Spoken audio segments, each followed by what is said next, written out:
Vaste territoire peuplé d'êtres fantastiques et de créatures extraordinaires, la fantaisie explore sans cesse les mondes du merveilleux. Mais d'où vient ce genre artistique, aussi riche que varié? Quelle en est la genèse? Après avoir conçu l'univers visuel des films Le Seigneur des Anneaux, Le Hobbit et de la série Les Anneaux de Pouvoir, l'illustrateur John O se fait explorateur et nous emmène sur les traces de 4 auteurs qui ont défini les grandes lignes de la fantaisie telle que nous la connaissons aujourd'hui.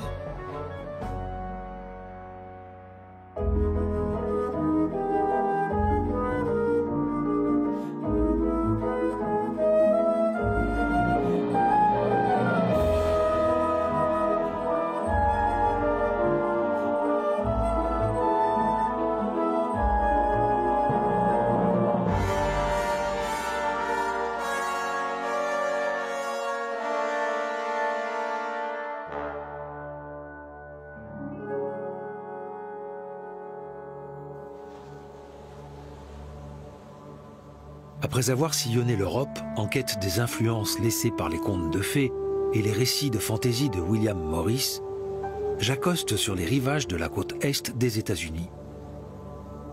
En traversant l'océan, la fantaisie a dessiné de nouveaux territoires. Elle a créé de nouvelles influences, de nouvelles cosmogonies qui ont marqué profondément le genre jusqu'à aujourd'hui.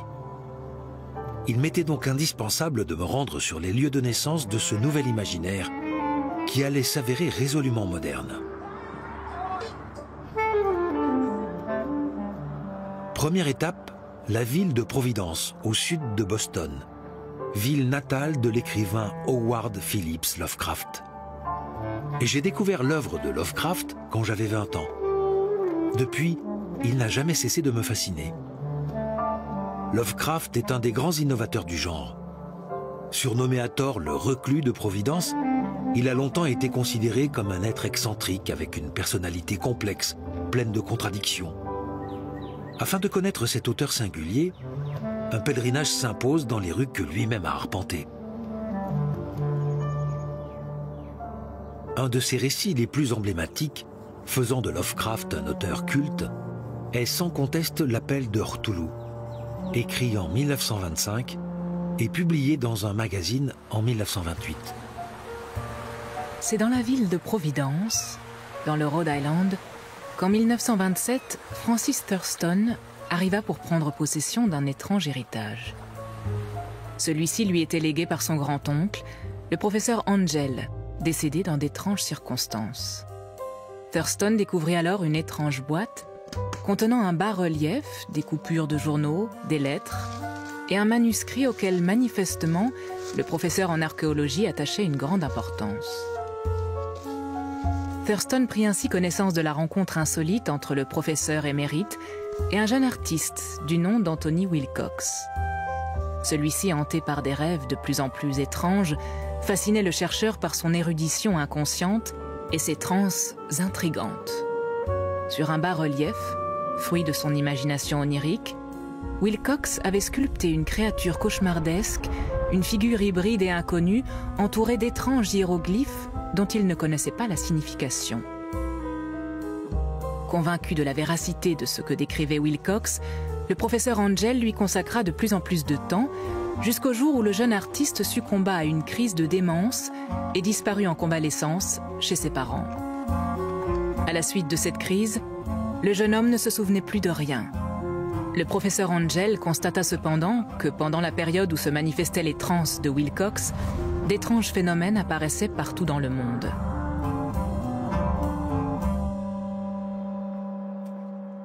Lovecraft est un écrivain prolifique.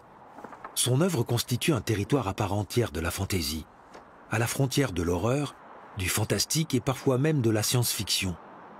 Pour en savoir plus, j'ai la chance de rencontrer S.T. Joshi, qui a consacré sa vie à étudier et à tenter de comprendre Lovecraft et son œuvre.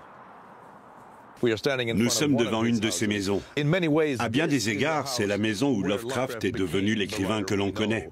Il est allé au lycée ici et il a écrit des articles sur l'astronomie pour le journal local. Puis il a abandonné le lycée et après quelques années de désœuvrement, il a redécouvert le monde du journalisme amateur.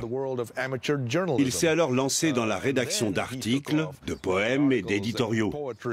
Au début, il y avait peu de récits de fiction, mais à partir de 1917, il s'est mis à en écrire de plus en plus. Il a commencé à les proposer au magazine Weird Tales en 1923, alors qu'il vivait dans cette maison. La ville de Providence joue un rôle central dans sa littérature. Absolument. Il s'est vraiment défini comme un auteur de Providence, au point de dire « je suis Providence ». Non seulement parce qu'il était résident de cette ville, mais aussi pour sa connaissance de sa topographie, de sa culture et de son histoire qui remonte jusqu'au XVIIe siècle.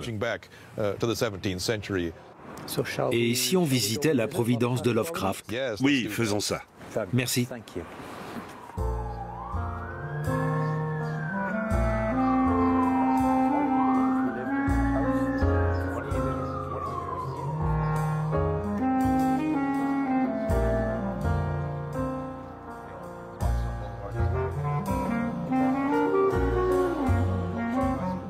On ne peut pas sous-estimer l'importance de cette maison, non seulement dans la vie de Lovecraft, mais aussi dans la littérature américaine.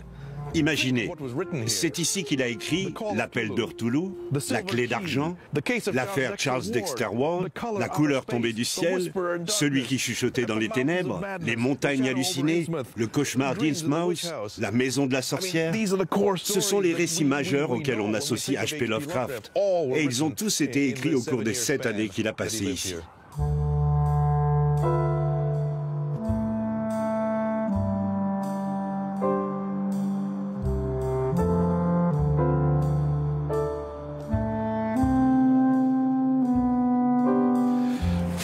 Voici la maison de la poétesse Sarah Ellen Whitman, à qui Edgar Allan Poe a fait la cour en 1848.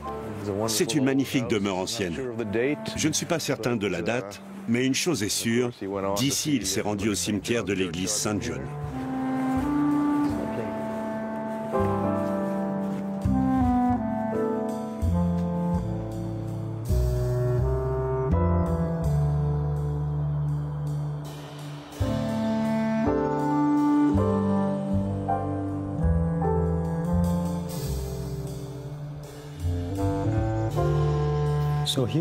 Nous sommes à l'Observatoire Ladd de Providence, dans le Rhode Island, un endroit que Lovecraft a fréquenté il y a un peu plus d'un siècle. Pouvez-vous nous parler de sa fascination pour la science et pour l'astronomie? Oui. L'astronomie a été une science parmi tant d'autres qui l'ont intéressé dès son plus jeune âge. Il a d'abord découvert la chimie à l'âge de 8 ans, en 1898, et presque immédiatement, il s'est mis à écrire sur le sujet. Il a lancé un petit journal appelé Scientific Gazette en 1899. En 1902, il a trouvé les livres d'astronomie de sa grand-mère. Elle était déjà morte à cette époque, mais ses livres étaient encore dans la maison. Il a été fasciné par l'astronomie et par l'immensité du cosmos que cette science lui a ouverte. Est-ce qu'il aurait aimé poursuivre dans cette voie et en faire son métier? Je pense que oui. Comme vous l'avez dit, il a commencé à venir ici dès 1903. Il n'avait alors que 13 ans. Il n'était même pas encore au lycée. Il s'est énormément consacré à l'astronomie pendant ces 5 années. Il a lancé son propre petit journal qu'il a appelé le Rhode Island Journal of Astronomy. Il a écrit plusieurs articles sur l'astronomie pour des journaux locaux. Le problème, c'est qu'à son entrée au lycée en 1904, il s'est rendu compte que ses compétences en mathématiques étaient insuffisantes. Il n'a pas pour autant totalement abandonné l'astronomie. Il l'a intégrée à son œuvre, et c'est là l'une des qualités remarquables de Lovecraft. L'ampleur de son savoir scientifique se reflète dans ses écrits. Ce socle scientifique est présent dès le début. Une de ses premières nouvelles, Dagon, se passe en haute mer, en pleine Première Guerre mondiale. Il y fait intervenir de nombreuses sciences, comme la géologie, la paléontologie et un certain nombre d'autres. Il y combine de main de maître la science et l'étrange. En fait, cette étrangeté résulte de la science. La cosmologie de Lovecraft est également unique en son genre. C'est vrai. L'essence de Lovecraft, c'est ce qu'il appelait le cosmicisme. Il entendait par là la conscience de l'immensité de l'univers, non seulement dans l'espace, mais aussi dans le temps. L'univers est infini, mais il est aussi très vieux. C'est pourquoi il a créé les entités nommées grands anciens. Elles symbolisent l'immensité du temps qui rend les humains totalement insignifiants au sein du cosmos.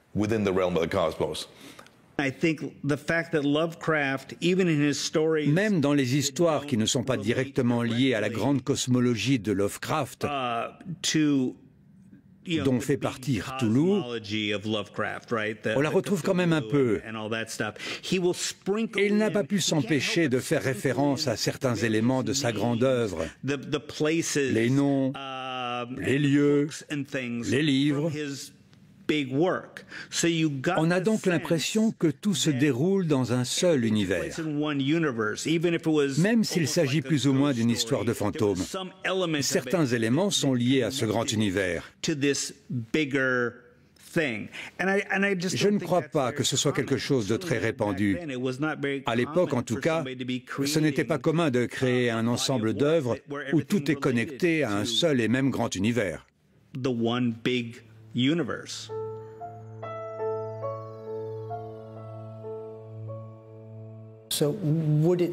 Est-ce qu'on peut dire que les grands anciens de Lovecraft sont les divinités primordiales de la dark fantasy? Je crois que oui. Personne n'avait jamais fait quelque chose de ce genre avant lui. Un critique a d'ailleurs dit que l'œuvre de Lovecraft était comme un seul grand roman. C'est peut-être un peu exagéré, car tous ces récits n'entrent pas dans ce tableau. Mais c'est le cas de bon nombre d'entre eux, et ils se complètent. Ce sont des histoires indépendantes, tout en étant liées non seulement aux entités, mais aussi au cadre et à bien d'autres éléments.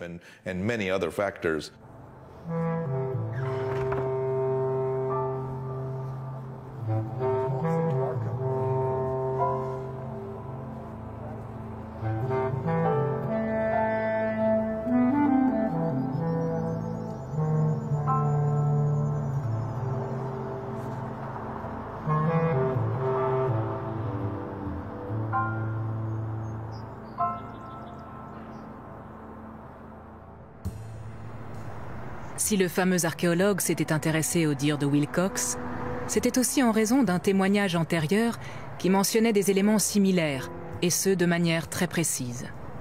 Cette créature sculptée, l'inspecteur Legrasse de la Nouvelle-Orléans lui en avait déjà rapporté l'existence par le biais d'une statuette faite d'un métal inconnu. À la suite de disparitions mystérieuses dans les marais environnants, l'inspecteur décida de procéder à une opération de police mémorable dans le bayou de la Nouvelle-Orléans. Sur une île isolée et dissimulée à toute civilisation, des adeptes fanatiques et à demi fous se livraient à d'étranges célébrations criminelles, vouant un culte à une statue. Celle d'une créature à tête de céphalopode, au corps de dragon ailé et aux griffes acérées, que les formules incantatoires désignaient comme Cthulhu. Lors de la série d'arrestations, un certain Castro évoqua l'existence des grands anciens et d'un culte ancestral d'un monde avant le monde, au demeurant toujours bien actif et constituant une menace pour l'humanité moderne. Le policier, inquiété par ce possible danger, entra ainsi en possession de la statuette et se rendit au Congrès dans l'espoir d'en savoir plus auprès de spécialistes. Après lecture du manuscrit, de coupures innombrables de journaux et de l'importante correspondance, Francis Thurston décida de mener une enquête autour du monde. Il devait en savoir plus sur ce culte aussi secret que dangereux et qui semblait être à l'origine du décès de son oncle. J'apprends peu à peu à connaître le parcours de cet autodidacte issu d'un milieu aisé, mais incapable de s'adapter à l'évolution de la société américaine.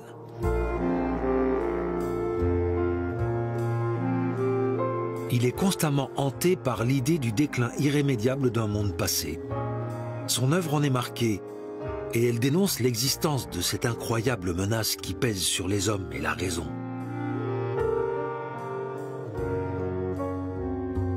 Grâce aux archives et à son imposante correspondance, nous pouvons aujourd'hui mieux le comprendre.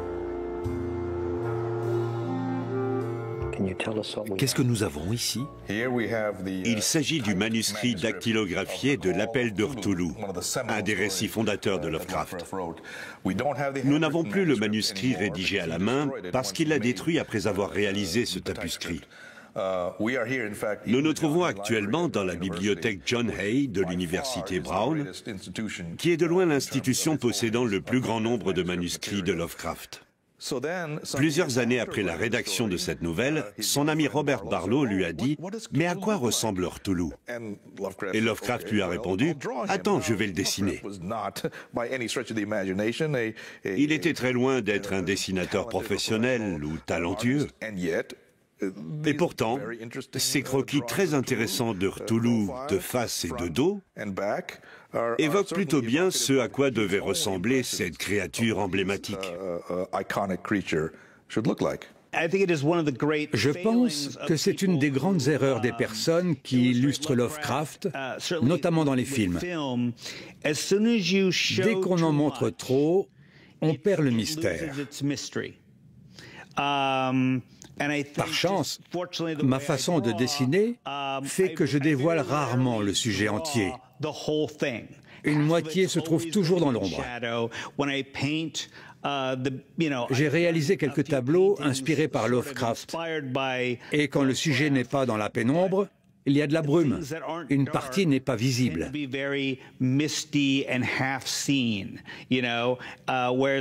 Beaucoup d'artistes ne résistent pas à la tentation de trouver un sens aux descriptions de Lovecraft. Ils en font et en dévoilent trop. Je ne crois pas que les inventions de Lovecraft soient faites pour être vues très clairement. Pour moi, le motif récurrent chez cet écrivain, c'est que si on voit les choses trop nettement, elles vous rendent fou.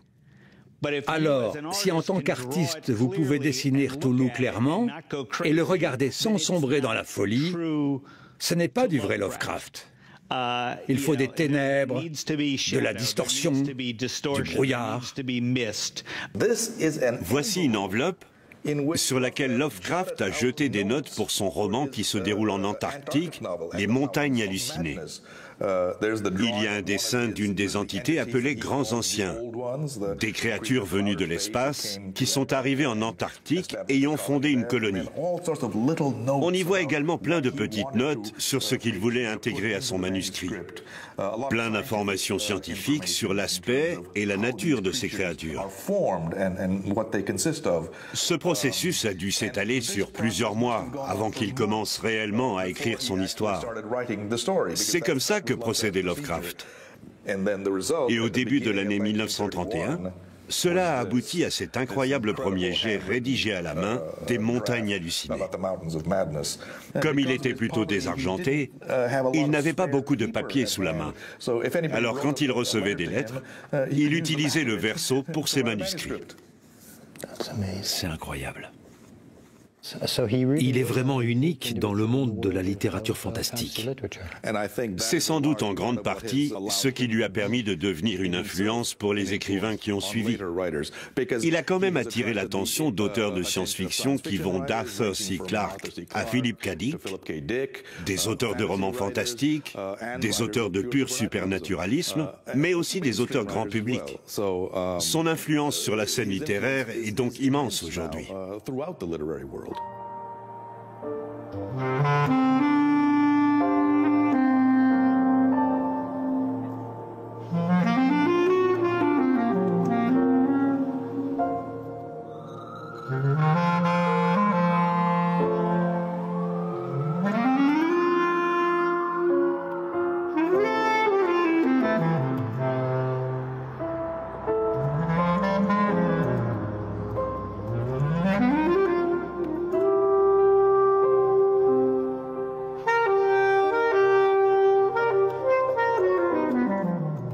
Nous sommes dans le cimetière St. John, apparemment un des lieux de prédilection d'Edgar Allan Poe et d'Howard Phillips Lovecraft. Absolument. Sans mauvais jeu de mots, je pense que c'est vraiment une terre sainte pour les amateurs de weird fiction. On est à mon sens au cœur de la tradition de l'horreur américaine. Comme vous l'avez dit, Poe et Lovecraft sont liés à cet endroit. Lovecraft d'ailleurs était au courant que Poe venait ici. Mais Poe n'a pas seulement influencé les ballades nocturnes de Lovecraft, il a aussi pesé sur sa production littéraire. Certainement. Cette influence est considérable et omniprésente. Certains traits fondamentaux de leur écriture sont assez similaires.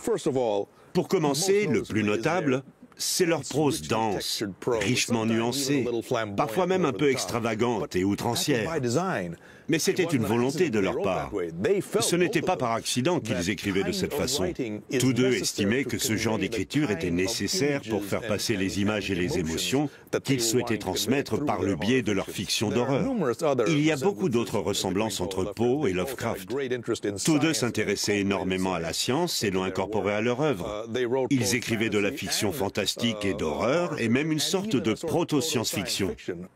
Mais comme je l'ai dit, au fil du temps, Lovecraft a assimilé l'influence de Poe et l'a intégrée à sa propre façon d'écrire. Elle est restée profondément poesque, mais à sa façon bien à lui.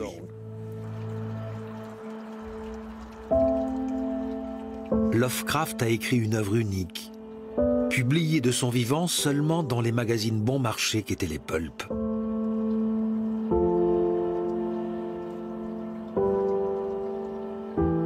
Mais en imaginant une mythologie moderne, peuplée de créatures telles que Cthulhu, il est aujourd'hui universellement reconnu et considéré comme un des maîtres absolus du genre. De la Nouvelle-Zélande à la Norvège, en passant par la Louisiane et l'Australie, l'anthropologue en quête de gloire accumula les preuves sur le mythe de Cthulhu. À Oslo, il put récupérer le journal d'un marin nommé Johansen, lui aussi décédé des suites d'un étrange incident. Ce précieux document relatait de terribles événements. À la fin mars 1925, alors qu'il sortait d'une tempête à bord du schooner Emma, l'équipage fut arraisonné par les hommes cruels du vapeur l'Alert, qui tentaient par tout moyen d'envoyer le voilier par le fond. Après un combat sanglant, Johansen et quelques hommes, ayant récupéré le navire de leurs agresseurs, parvinrent à accoster sur une île troublante. Dès qu'ils posèrent leurs pas sur les flancs boueux, ils ressentirent aussitôt l'irrémédiable danger. Dans le dédale des édifices cyclopéens aux dimensions absurdes et aux angles impossibles, ils découvrirent la porte de la cité de R'lyeh. Celle-ci s'ouvrit et du méphitique gouffre parut éveiller au monde un monstre véritablement cauchemardesque. Johansen et un certain Bryden parvinrent miraculeusement à échapper aux griffes de Cthulhu. Ils rejoignirent le vapeur et quittèrent ces lieux infernaux, non sans mal, car Bryden y laissa la vie, terrassé par la folie. Johansen, lui, navigua inconscient jusqu'à son sauvetage. La découverte de ces faits inquiétants confirma les soupçons angoissés de Thurston quant à l'existence d'une secte maléfique, prête à tout pour rester secrète, et dont il se savait désormais la cible.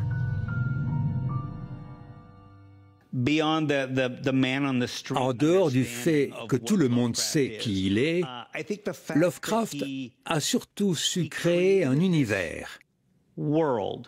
Et dès le début, ou presque, il a invité d'autres personnes à y contribuer.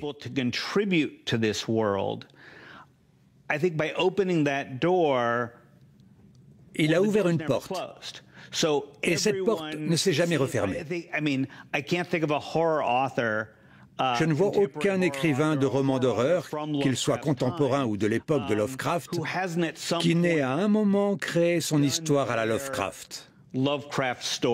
Les premiers auteurs ont apporté leur contribution par leurs livres et par leurs manuscrits, et il en a fait un univers. Je ne sais pas si ça a été conscient de ma part, mais c'est un peu ce que j'ai fait avec Hellboy. Quand l'univers que j'ai créé s'est étendu, j'ai permis à d'autres écrivains d'entrer et de construire quelque chose de bien plus grand que ce que j'aurais pu faire seul. C'est très triste que Lovecraft n'ait été reconnu qu'après sa mort. C'est effectivement très triste. Dans toute l'histoire de la littérature, je ne connais aucun autre écrivain aussi anonyme de son vivant et qui a atteint aujourd'hui une telle renommée internationale. Et cette renommée va bien au-delà de la seule littérature. Elle a infiltré la pop culture, le cinéma, la télévision, toutes sortes de médias. Lovecraft est un nom extrêmement connu. Quand on le mentionne, vous êtes censé savoir de qui il s'agit. J'imagine qu'il en aurait été ravi. Ravi, mais aussi stupéfait. Avec son humilité naturelle, il aurait dit « Oh, je ne mérite pas une telle reconnaissance ». C'est pourtant le cas. Son œuvre possède une intensité qui a touché des millions de personnes. Il mérite chaque instant de sa réussite posthume.